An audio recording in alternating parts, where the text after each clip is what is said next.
Power is not granted, it is taken. This fundamental truth, written 500 years ago by a disillusioned Florentine official, remains as relevant today as when the ink dried on the Prince manuscript. Niccolò Machiavelli understood something that contemporary society tirelessly works to hide. The moral rules that govern daily life do not apply in the realm of real power. Kindness, honesty, integrity, all these values taught to children and preached from pulpits are tools of control to keep the masses obedient, while those who truly understand the game operate under a completely different code. Machiavelli did not invent the hypocrisy of power. He simply had the audacity to document it, to tear off the mask and reveal the true face of those in power.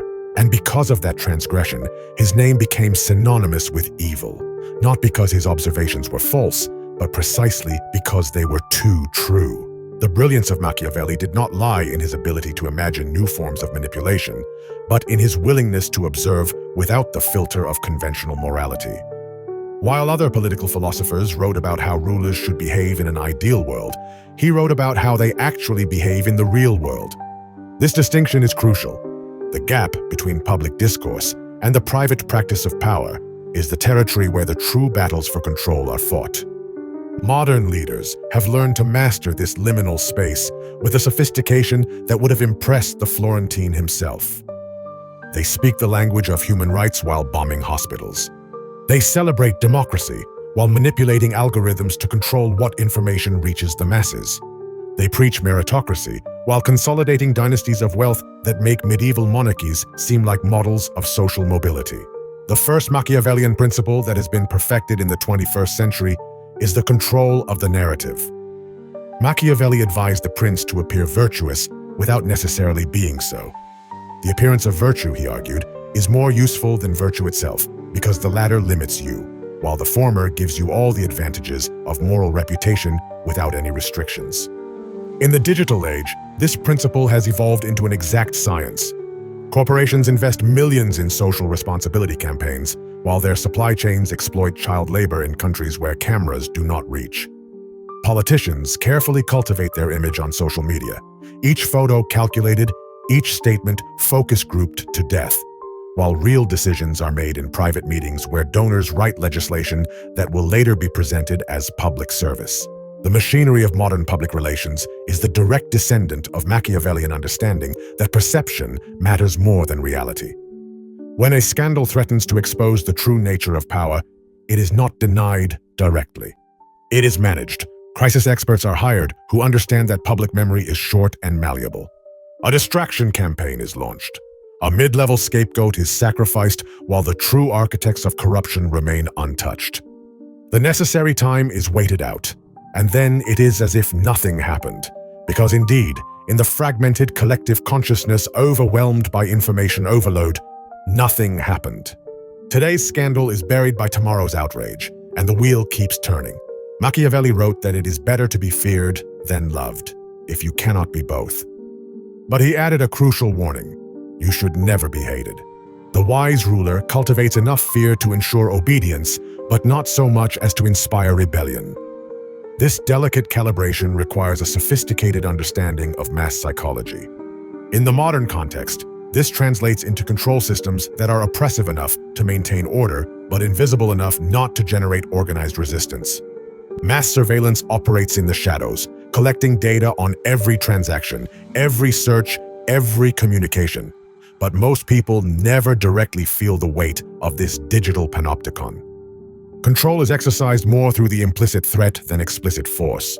You know you are being watched, and that knowledge modifies your behavior without the need for direct intervention. The tech corporations that dominate the landscape of the 21st century have perfected this form of Machiavellian power. They do not force you to use their platforms with threats of violence. They simply make the alternative socially irrelevant. If you are not on social media, you do not exist in the modern public space. If you do not have a smartphone, you are effectively excluded from the basic infrastructure of contemporary life. This is power exercised through the architecture of necessity rather than direct coercion, and for that reason, it is more effective and harder to resist. Machiavelli understood that the best control is one that people voluntarily choose, believing they are acting in their own interest. The manipulation of fear is another Machiavellian legacy that has flourished in modern times. The prince was supposed to keep his people sufficiently afraid of external threats so they wouldn't question the concentration of power in his hands. Contemporary governments have industrialized this tactic. Terror, that omnipresent yet nebulous enemy, justifies the erosion of civil liberties that previous generations considered inviolable. Perpetual crises, economic, health, environmental, arise with an urgency that demands immediate action, short-circuiting democratic debate. And when fear of the external is not enough, internal fear is cultivated.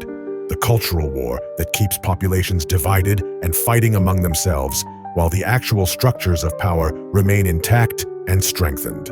Machiavelli advised the prince to appear religious without necessarily being so, recognizing the power of religion as a tool of social control. In the secular era, religion has been partially replaced by other forms of orthodoxy that serve the same function. Political correctness, science when invoked as unquestionable authority rather than as a method of investigation, identity ideologies, all these are the new religions demanding conformity and punishing heresy with social ostracism. The modern Machiavellian leader learns to speak all these languages, to perform the appropriate devotion to each orthodoxy without truly committing to any. Ideological flexibility is another name for lack of principles, but in the realm of power, principles are chains that limit movement. The ability to change positions without consequences is an art that modern power operators have perfected. A politician can fiercely oppose a policy when in opposition and then implement or expand it once in power, and the media machinery that controls collective memory will ensure that no one remembers the contradiction. Or if they do remember, it is presented as evolution, as maturation of thought, as a pragmatic response to changing circumstances. Machiavelli would have admired this skill to rewrite history in real time, to make the past conform to the needs of the present. The control of institutions is another Machiavellian lesson that resonates powerfully in the present. Machiavelli observed that the intelligent prince does not destroy existing institutions, but captures them and uses them for his own purposes, maintaining their forms while emptying their substance. This tactic has been elevated to an art form in contemporary democracies. The institutions that are supposed to serve as checks and balances against abuse of power, courts, the press, regulatory agencies, are systematically infiltrated by loyalists to the very power they are supposed to oversee. The process is gradual, almost imperceptible, but effective. The forms of democracy remain, elections are held, debates are televised, laws are written, but the actual content of power has shifted to other spaces where it operates without significant restrictions.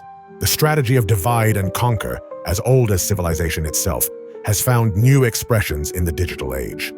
Machiavelli advised fostering divisions among potential enemies to prevent them from uniting against the prince. Modern elites apply this principle with surgical precision. The working class is divided by race, religion, nationality, identity. Any line of fracture that can be exploited to prevent solidarity based on common economic interests. Social media algorithms amplify differences and minimize points in common, creating echo chambers where each group is convinced that their greatest enemy is another segment of the disempowered, rather than those who control the entire system. Machiavelli wrote about the importance of well-used cruelty, concentrated acts of violence that decisively establish power to avoid the need for constant violence. In the modern corporate context, this translates into calculated mass layoffs, not because they are economically necessary, but because they send a message that no one is indispensable, keeping the entire workforce in a state of perpetual insecurity that eliminates the possibility of effective collective bargaining. In the political context, it results in the exemplary punishment of whistleblowers, figures like Chelsea Manning or Edward Snowden, whose revelations expose the gap between the public narrative and the operational reality of power. Their persecution serves as a warning to anyone considering following their example. It is not necessary to punish all potential dissenters. It is only necessary to publicly destroy some so that the message is received by everyone else. Managing expectations is an aspect of modern Machiavellianism that deserves special attention. Machiavelli advised to promise generously, but to fulfill only the minimum necessary. Contemporary electoral campaigns are perfect exercises in this art. Candidates promise radical transformation, justice, change, prosperity, and voters, desperate to believe that the system can work for them, suspend their skepticism and vote hopefully. Once in power, promises are forgotten or diluted to irrelevance. But by then, the electoral cycle has passed, and the collective memory has been saturated with new promises. The system guarantees that expectations are never met, but also that disillusionment is not deep enough to provoke a complete rupture.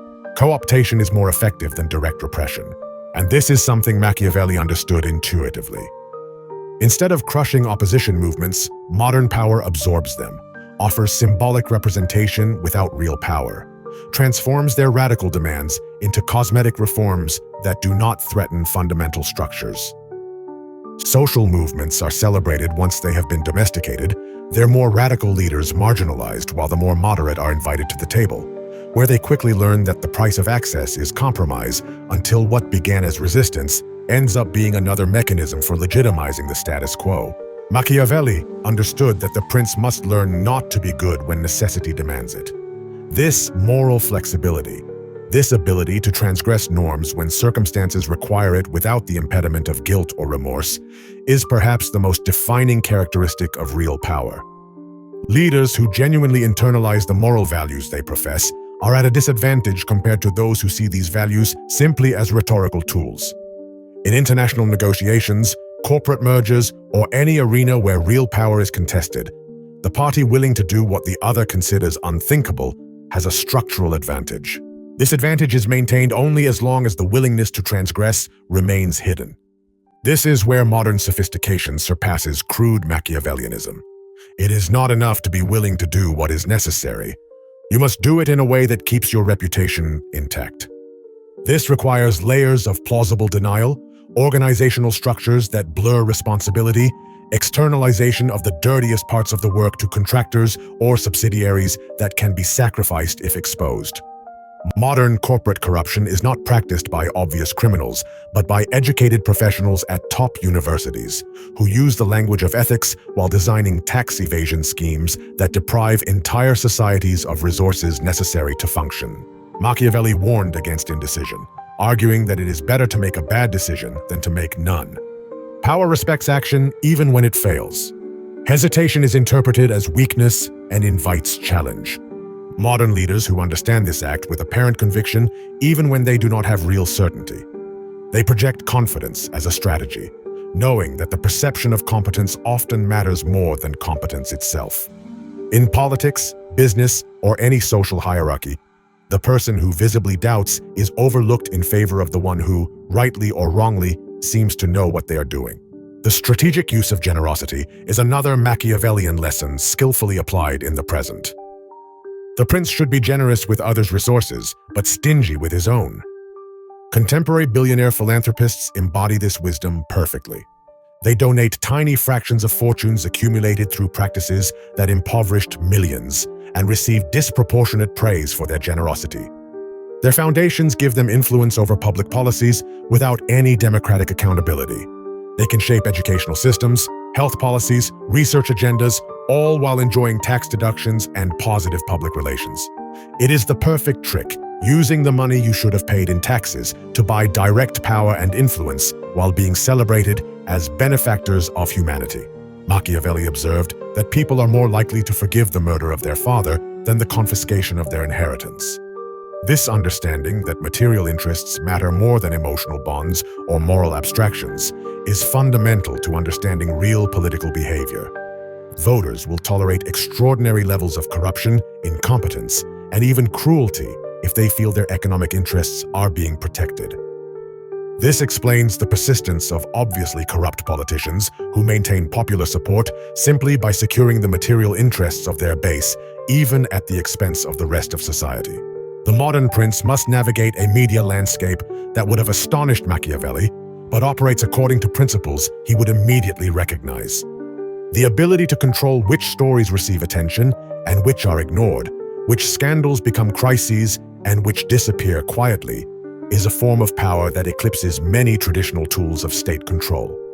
Media owners exert influence rivaling that of elected governments, and they do so without any of the formal restrictions that supposedly limit governmental power. They can make or break political careers, shape public opinion on wars, determine which social issues receive attention and which are treated as non-existent. Machiavelli advised studying history to understand the recurring patterns of human behavior. Modern power strategists apply this lesson rigorously, not to avoid past mistakes, but to learn which control techniques have consistently worked over the centuries. The bread and circuses that kept the Roman plebeian pacified have a direct equivalent in the contemporary entertainment industry, which produces an endless flow of distraction designed to consume time and attention that could otherwise be directed toward political organization. Professional sports, celebrity culture, reality shows all serve the same function as gladiator games, channeling collective passions into controlled spectacles that do not threaten power structures. The professionalization of manipulation is perhaps the most Machiavellian development of the modern era. There are consulting firms specialized in designing disinformation campaigns, manipulating foreign elections, destroying the reputations of individuals or movements that threaten their clients' interests.